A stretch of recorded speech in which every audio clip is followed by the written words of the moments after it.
Hi, I'm Isaac Klunk, a caricature artist and illustrator. A caricature is a pictorial representation that exaggerates a person's physical traits for comic effect. I've been drawing caricatures for over 10 years, both as commissioned studio work and live entertainment at parties and events. In this video, I'll describe the process and materials I use to draw a caricature, using beloved Toledo personality Chris Peterson as our subject.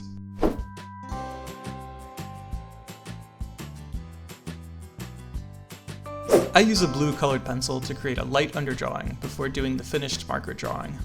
A regular drawing pencil works fine too. For the actual drawing, I like the Prismacolor Premier double-ended brush tip marker included in your art box. It's got a nice flexible tip that can give you some great thick to thin line variation.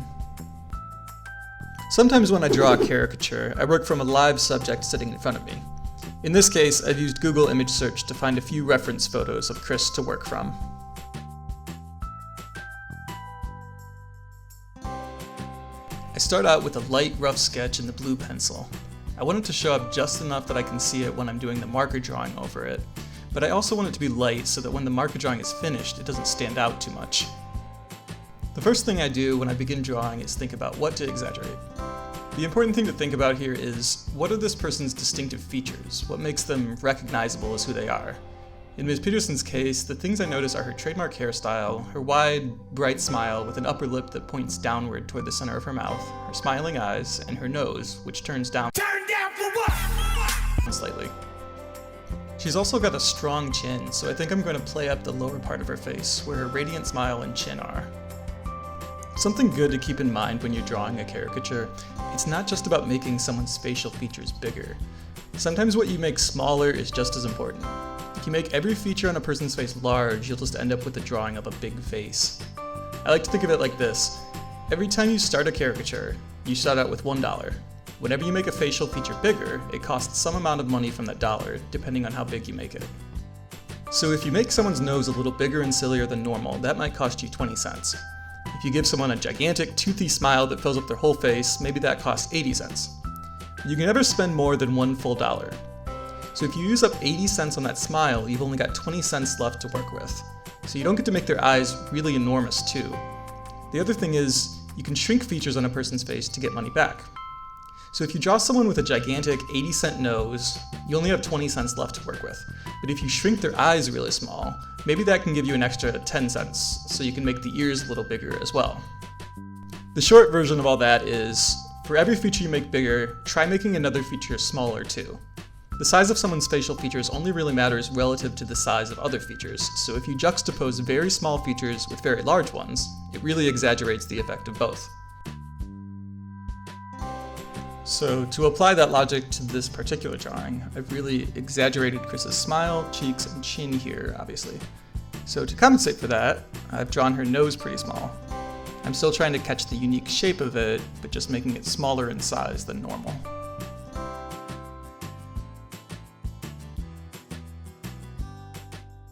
When it comes to which facial features really define someone, that varies from person to person, obviously. Some people have something really distinctive about them, for example, Jay Leno's chin, Steve Buscemi's eyes, or Eugene Levy's eyebrows. For most people, though, it's a lot less obvious. It does seem like our brains recognize people's eyes and mouths pretty well, though. If I had to guess, I'd say it's something to do with those particular features doing most of the work of physical communication and expression. Someone told me once that if you draw a person's eyes and mouth accurately, you can screw up most of the rest of the drawing, and people will still be able to tell who it is. That's a little bit of an exaggeration, no pun intended, but there's still a lot of truth there. You might notice that I'm doing a kind of weird thing with this swoosh of hair here, kind of sandwiching it between Chris's cheek and the rest of her face, which spatially might not necessarily make a lot of logical sense, but I think it's kind of fun, and also it will help keep those big smiling cheeks prominent in the foreground. It's fun to mess around with space like this. If you watch a lot of anime, you'll notice that sometimes when a character has hair in their face, the artist will draw their eyes or eyebrows actually in front of the hair. It doesn't necessarily make sense, but sometimes things like expressing a character's emotion takes precedence over everything being completely logical from a spatial perspective.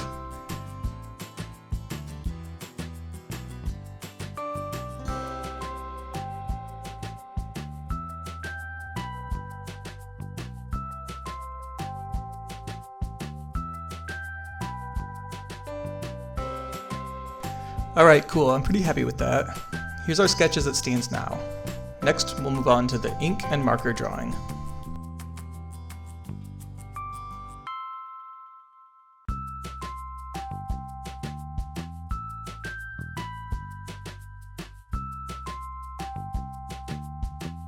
Like I mentioned earlier, one of the things I really love about this Prismacolor marker is that it has such a big, juicy, flexible tip. And you can get so many different sizes of lines out of it. Watch the lines that I'm making and how they vary in size from when I start them to when they finish. How they go from thin to thick and then taper back to thin again. Drawing with lines that change size like this and have a lot of expressive character is one of the things that makes black and white line drawings really come alive and feel aesthetically pleasing. Try practicing with this marker tip, just drawing some pages full of nothing but lines. It takes practice and a steady hand, but if you can make a lively and energetic line feel natural when you're drawing in ink, it can bump your drawings up to the next level.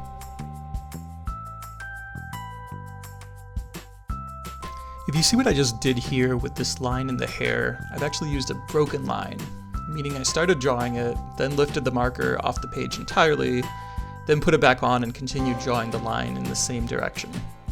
This is another line variation technique that can add some interesting visual nuances to a drawing. You may also notice that I'm working my way around the outside of the drawing first. This is part of a stylistic choice that I make, where I tend to use thicker, bolder lines when I'm drawing the outside of a figure, and then thinner lines along the inside.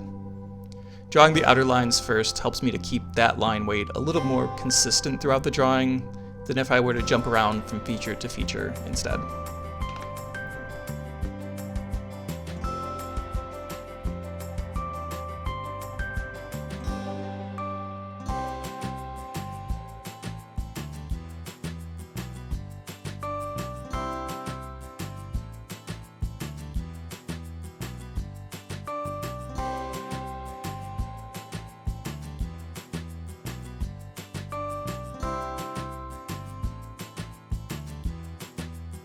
Sometimes, actually a lot of the time, I'll go back over lines that I've already drawn that I'm not satisfied with, like you saw me do just a minute ago here. Usually this is either to smooth out a line's curve or to make it a little bolder than when I first drew it. I tend really strongly toward perfectionism, and I'm probably overthinking it. Despite the fact that I draw live caricatures in front of people for a living, I get pretty self-conscious when doing it on video. Now everyone knows that I'm cheating with my lines.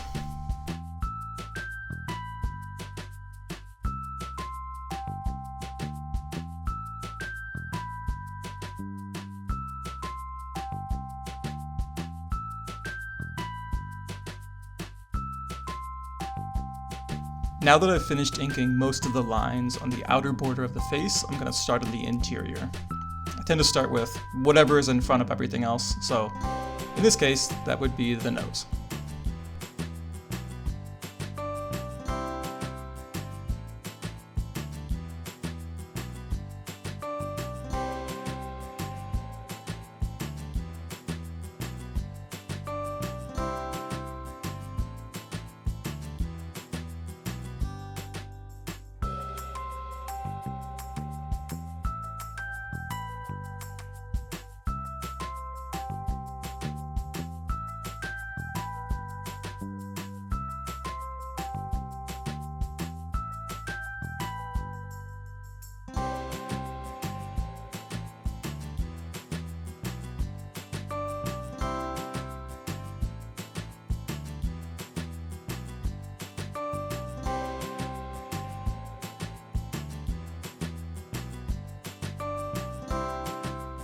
You'll notice I'm using a broken line again as I draw the lines defining Chris's cheeks.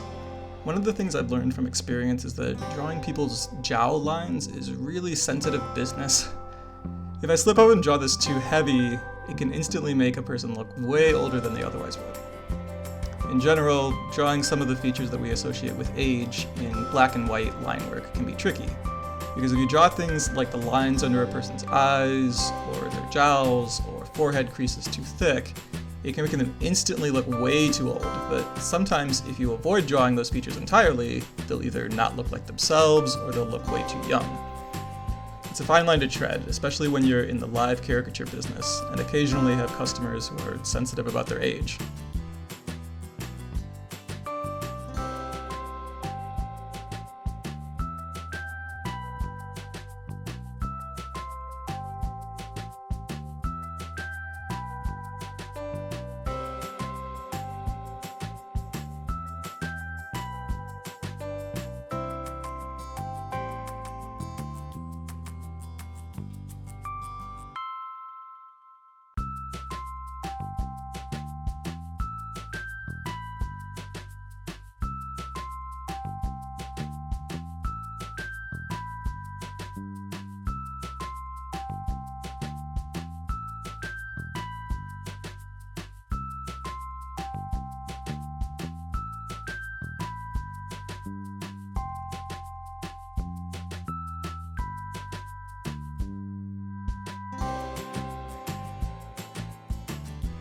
Fun fact, the thing I just drew there, the groove between a person's upper lip and nose, is called the philtrum. Now you know.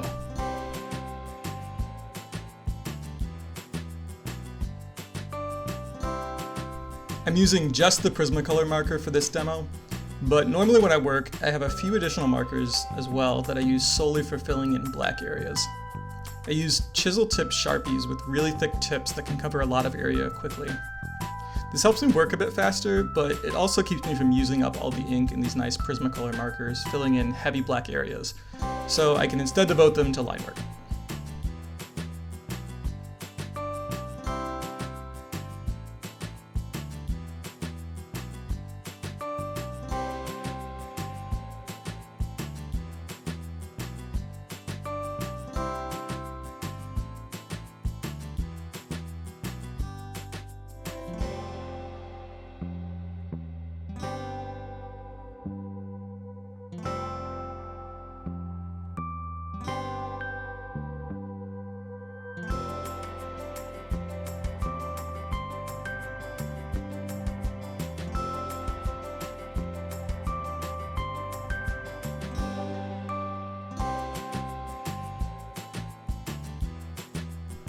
Now that the actual drawing is finished, I often like to go back and add a graphic element of some sort to the background. It takes a little extra time, so I won't always do this when I'm doing a live drawing, but I think it really helps the drawing to pop, so in this case I'm going to go the extra mile. I'm just going to keep it simple here and use a black shape as the background. You might have noticed I switched over to my blue pencil to block out the area that I'm going to place it in first, just to make sure that I'm positioning everything correctly.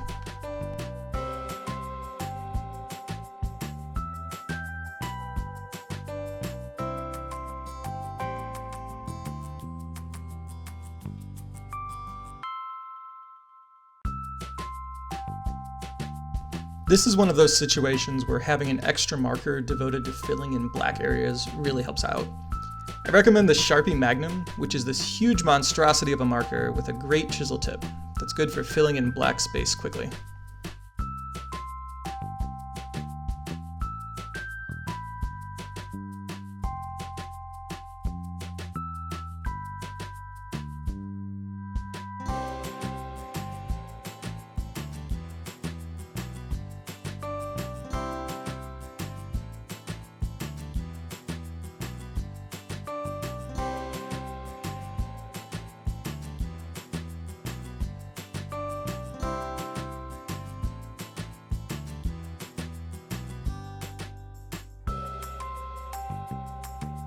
After those finishing touches, it's time to sign the work, and then we're done. Try some more on your own. You can take your own stab at drawing Chris Peterson, or find some photos of one of your own favorite celebrities online. See if your friends or family will sit for you for 15 minutes while you draw their caricature live.